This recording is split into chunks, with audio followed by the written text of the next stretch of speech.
Hello and welcome to another month of the Single Cask Club. I am Guy. I'm here at the Strongwater Co. in Bankery, 78 High Street, Bankery, with soon to be, by the end of this, I've been saying soon to be for many months. By the end of this month, we'll also have Strongwater Co. 2.0 in Ballater, further up the valley. So we're in the finishing stretches of that, which is very, very exciting. So this month with the Single Cask Club, hello to new members. How this works, we've got dram number 1 and dram number 2.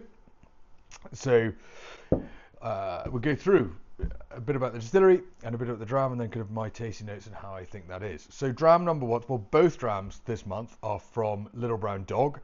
So they are probably our favourite independent bottler that's on the go at the moment, based just 30 minutes north of us here from where we are in Bankery, up in Fettineer. Chris and Andrew. Chris used to be a farmer, Andrew used to be a vet, that's how they know each other. Started making gin, and then also Andy's got a kind of background in whiskey, so that's kind of where that went. And now the releases they do are the most incredible kind of single cask or sister cask vatings of superb, quirky, interesting things, and I think this month is no exception to any of that. So the first dram that we've got is a secret Highland distillery, which is this one here. I'll come round. A secret Highland distillery. So this is a secret Highland distillery, and they have made it very, very secret, because usually they tell you the what three words on the background here of the stillhouse of the distillery when it's a secret distillery.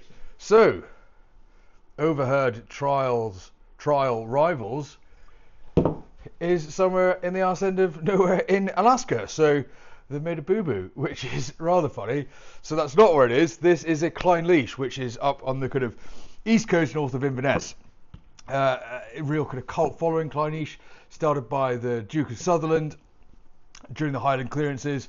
It's been through several different guises. It during 1960, I'll get the date correct, 1968 is when they went from just a single pair of stills up to the 6 stills that they have now. That single pair of stills then turned into Clynelish B, which was then turned into Brora. Brora then shut in 1983, and that's the relationship there. But then Clynelish is kind of the one and only by itself.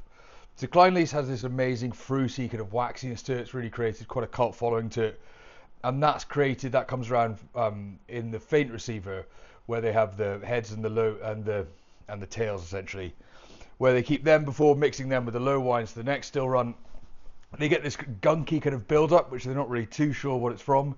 And when they do their annual maintenance, yearly maintenance, they clear out this gunkiness from the faint receiver. It removes all of the waxiness, the real depth and the body of the spirit as well. So they leave it, when they clean it, which they do every year, they then put this gunk back in and kind of do it back to how it is.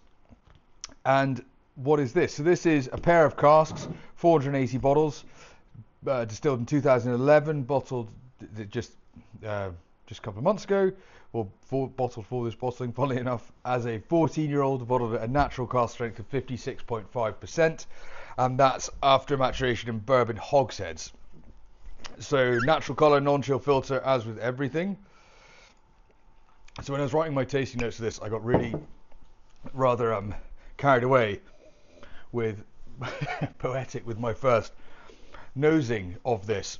I think it's like diving into a wax jacket after it's been hung up all winter in the kind of, with the jacket, it's been re-waxed. There's this mahogany beeswax furniture element to it.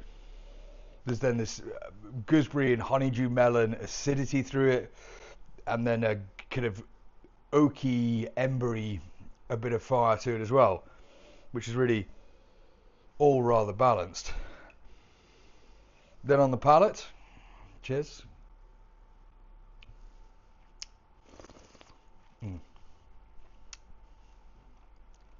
We just get waves of this waxy element that's mixed with green apples, this spiciness, real kind of warm spice that turns to a softer honey style.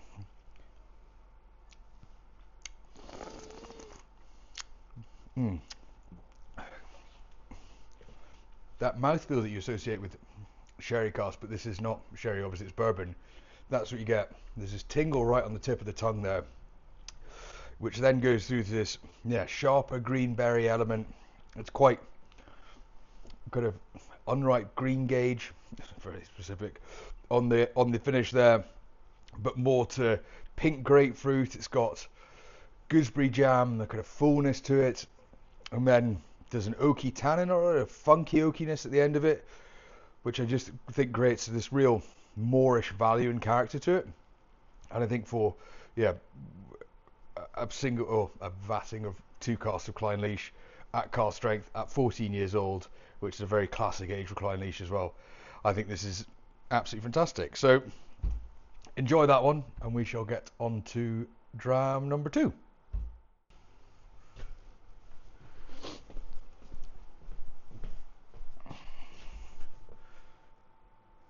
So also from Little Brown Dog this month, we have something called a high rye Scottish spirit. What's that? So this is distilled at Invergordon Distillery, just not far from where Clynelish is as well. This was an American bourbon maker that came over to Scotland to distill a bourbon in Scotland, for all intents and purposes, what it was. He was instructed to do exactly as he does in America, but do it all in Scotland. So this is a rye base, Highland rye, but where it's the reason why it's not called a bourbon is because the Scotch Whisky Association and the Spirit Drink Verification Scheme don't allow you to call it a rye or a whiskey or anything, because they pitch the enzymes during fermentation, which increases the yield of the wort, and therefore that doesn't sit with the processes that it all has to sit with to be called Scotch or single grain or anything like that to fall into that bracket. So here we have created something that's pretty different, really. It's a Highland rye. It's a Highland bourbon. It's a Highland bourbon, from Scotland. But they have given it away on the labels. There is bourbon biscuits. You maybe not be able to see that. Bourbon biscuits. Maybe just about see it. Yeah, on the back. As with everything, the guys at Little Brown Dog, they're always doing something to give away the true nature of what the product is inside. So, what do we have? When was this done? This was distilled in 2017, bottled in 2025 as a 7-year-old. There are 300 bottles of this, bottled at 58.8%, natural colour, non-chill filter, as with everything, as they always do. And this has been aged in virgin oak. So, we're trying to make Scottish bourbon, but it's not, but it is, but it isn't. So, on the nose, this is really kind of burnt maple. It's got this kind of pencil case shaving, crystallized ginger element to it. Yeah, it's really burnt maple. There's a bitterness and then a sweetness beyond it on the palate. Cheers.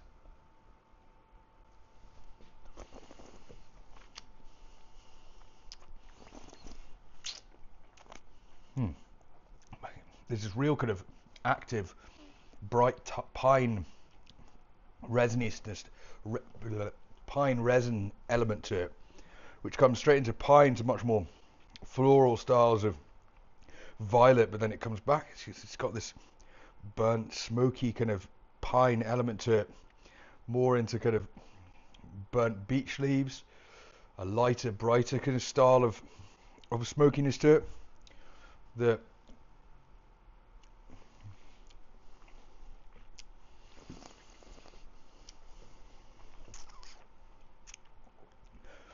It's almost more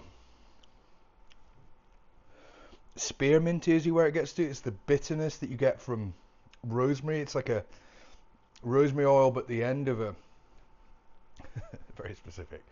The bitterness element that you get at the end of rosemary, not the right front note, the bitter part of the back of it, and then more nutmeg, kind of husky nutmeg, bitter nutmeg, but really kind of with a level of sweetness as you'd expect from virgin oak. And a toasted rye, kind of rye loaf underneath as well, as this driving backbone really through it. But then coming back to this, pencil shavings. It's exactly what it's like. But I think super interesting Really cool, really fun project. I don't know many people that would bottle something like this as well, which I think is super cool to get this kind of thing on the shelf in the market as well, and at the price point that it is, sub 50. Really fun and very, very interesting. So enjoy them, and we shall see you for December. Springbank's coming out this month, so keep your eyes peeled for that. Springbank. Oh, thank you. Cheerio.